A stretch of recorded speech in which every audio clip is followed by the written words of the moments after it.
ទេវតាដែលថែតាតាមព្រៃភ្នំភូមិកបធរនេះជ្រុះច្រឡងដងអូបឹងបួអូតឹង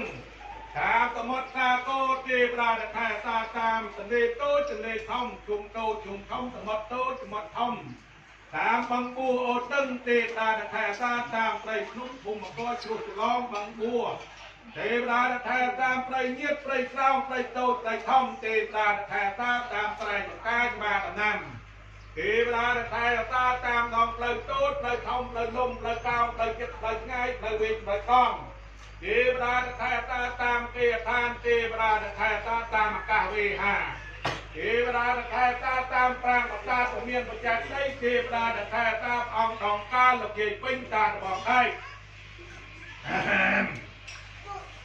តាមបងញោមតាមទាំងលឿងតាមតកំហំកយម៉ៅពេញលើកទីចក្រីព្រោះតបារមីទេវតាឆ្នាំចាស់ទេវតាឆ្នាំថ្មីចូលជាផ្លាស់ទៅក្តីមិនផ្លាស់ទៅក្តីទេវតាដែលថែតាមប្រាង្គប្រាសាទក៏តូចក៏ធំទៅព្រមមុខពួនបាយយន់កោះទេបន្ទាយទៅទេវតាថែតាមបន្ទាយទៅបន្ទាយមកទេវតាថែតាមគេទៅគោត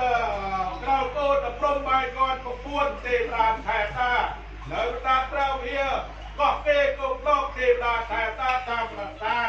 យ៉ាងអស់ចុះមកប្រកាសពោជ័យត្រីមង្គលមកដកប្រកាសមកអីលោកកៅតគុណធានិងលោកស្រីបូគង់រតា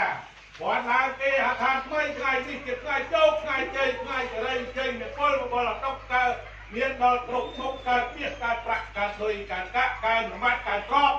កើតយកកើតកាក់កើតបរិវារកើតបញ្ញាចូលមកបម្រើការដល់ក្រុមគ្រួសារគាត់ទាំងអស់គ្នារកទីទទួលទានមានបានកើតកាលវាក្រុមសុខដុមរមនាជារោគាតាក់មកឲ្យឡើយ